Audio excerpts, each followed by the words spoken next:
that time again? Pokemon's announced, Lost Origins getting a reprint. Let's talk about it. Alex, does this mean the market's going to collapse? Have people lost their confidence in Pokemon's sealed product? Is Pokemon investing going away? Look at Scarlet Violet Base. Look at Paldea Evolved coming out of the gate. They're very lackluster. They're underperforming. Even with the new MSRP prices, they're still falling to near $100 a box.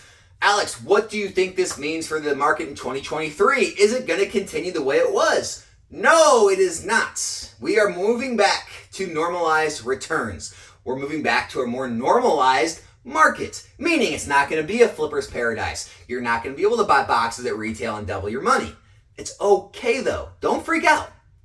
What I implore anyone to do, if you're investing in Pokemon product, I looked, I couldn't find any of the Pokemon data sites, and TCG Player only goes back 1 year. So I tried to find more longer term charts, but they're just not available yet. And so I know everyone hates comparing things to stocks, and I'm not trying to do that, but go look at any stock chart and look at the 6 month or 1 year chart. And you'll see all kinds of ebbs and flows, right? You're going to see things go up and down and peaks and valleys. But then when you take that same stock and you magnify it to 5 years or 10 years, you're going to see that chart look very different. All those giant ebbs and flows start looking a lot smaller in the big scheme of things as that stock moves up. And the same thing would be true if I could find X, Y, or Sun and Moon sets and show you how those have performed in the last 5 to 10 years. Because in the, spur of the moment, right? Everyone freaks out at every move. Oh, the box was 100, now it's 150, now it's 170. Reprint, now it's back down to 110. Oh no, these sets crashed to 70. And you're gonna see all kind of giant ups and downs. But then as time goes on, you get to year 3, 4, 5, 6, 7. All those big giant ups and downs, they look so much smaller as the prices move up over time. And that's where it really comes down to making up in your own mind what you're doing here. What are your goals? What are your expectations? And what can you really accomplish? What do you want to accomplish in the market? Because the biggest disconnect in this market right now is investing versus running a business or flipping. And I've talked about it multiple times, but I really think some key differences need to be discussed because everyone does it, right? We get on YouTube or we get on TikTok or Instagram and we see the dollar signs and all of our minds go bonkers, right? We'll see people talking about, oh, I bought this collection or I bought these singles and I graded them and I flipped them and I made all this money. And what were you doing? You were sitting on sealed products. You're an idiot.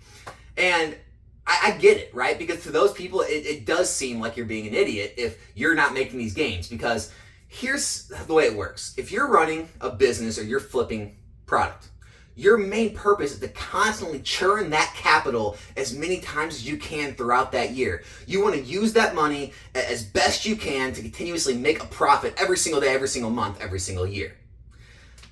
However, the downsides that go with that are it's going to take up a lot of your time. You're going to have to study and learn a whole lot of knowledge about the market.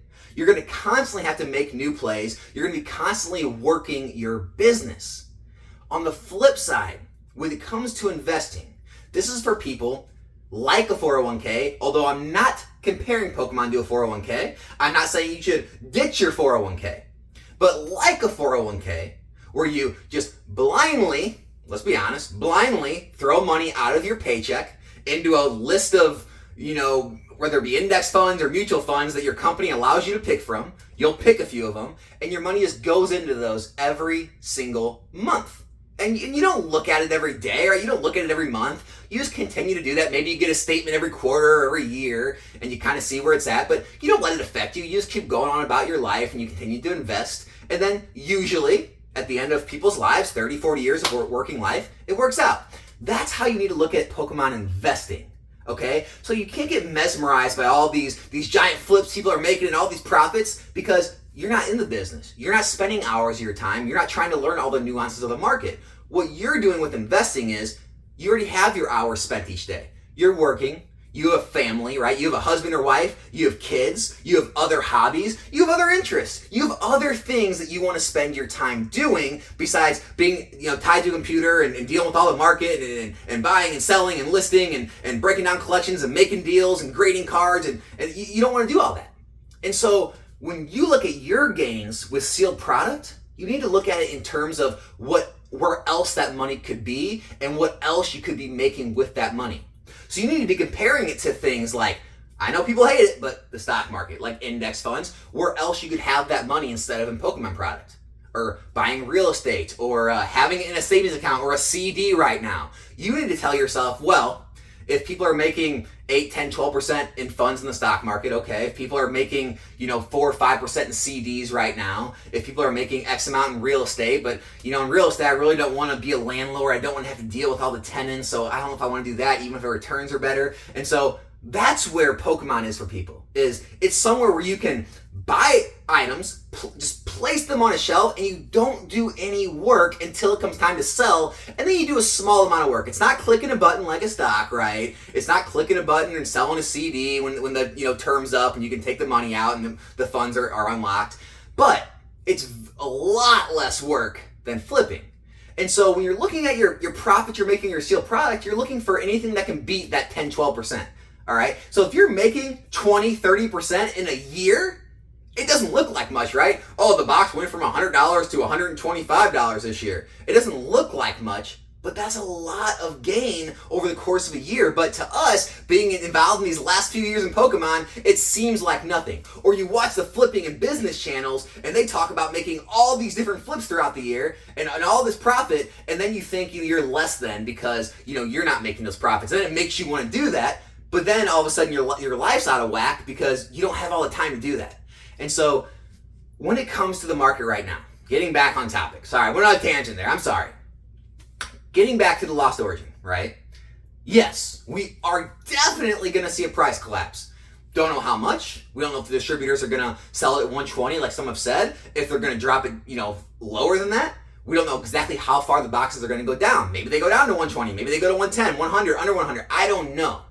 The thing is, though, this has happened multiple times all throughout Pokemon's history. Since I've been back in this has happened 5+ times with sets. I mean, off the top of my head, Roaring Skies Primal Clash. This happened a million times with Evolutions. This happened with Shining Legends. This happened with Hidden Fates. This happened with, Battle Styles Chilling Reign Fusion Strike. The list goes on, right? And each and every time, the sets have recovered over time. And each and every time, if you were to look at that 1 year or 6 month chart, it looks wild, right? It'll scare anyone. No one will get on that roller coaster. But then when you magnify that chart to 5 years or even 10 years or some of those XY sets now, it looks very small, and then just a normalized upward trajectory. And that's what I still see with these Sword and Shield era sets. Now, again, people are going to be fearful right now. Maybe people aren't going to be buying Evolving Skies and Brilliant Stars and some of these sets that people are fearful that they could be the next reprint. We're probably going to see some stagnation, maybe even some price drops because some people are going to be wanting to liquidate their positions thinking that reprints are coming and they don't want to take that risk of holding now that Lost Origins has been announced. That's a very normal, path. As far as, Scarlet Violet base, Paldea Evolved, look, all I can tell you is Steam Siege boxes are going for $350 now. Steam Siege. Crimson Invasion is even up. You can look at some of those lackluster sets. You can look at all the base sets. You can look at all the second sets. However you want to compare the data in your head to make you feel all right. It does not matter that these sets are lackluster out of the gate. I get it. They're 600 or 610 a case or 620 a case. In my mind, that just screams, wow, this is a great opportunity. I'm able to get in just dollars over what the stores are getting them from distributors. That tells me, why did everyone like the Pokemon Center ETBs at first? Because we're all in the same playing field. We can buy the same cost of the stores and everyone loves it. Well, people are missing it that you can almost buy the booster boxes right now in Scarlet and Violet almost at the cost of the stores. So why aren't we freaking out about that? You're able to get in on the same level almost as the stores within a few dollars at this point.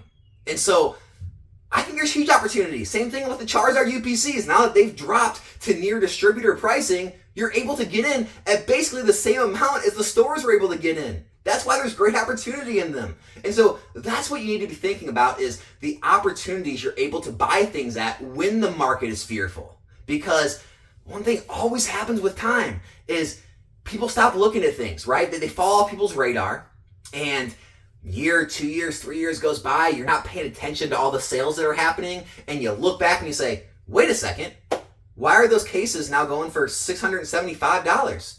And people start realizing it. Maybe YouTube videos or Instagram posts or TikToks are made. And then it brings everyone's eyes back on it. They say, oh, Scarlet Violet base. Oh, Paldea Eval's finally moving. It's time to start getting in before it's too late. And then it causes a kind of like a FOMO experience, and it pushes those cases to 700, 750, 800. And now all of a sudden, you went a year, 2 years with no growth. And then the third year, you get 30, 40, 50, 60, 70, 100% growth.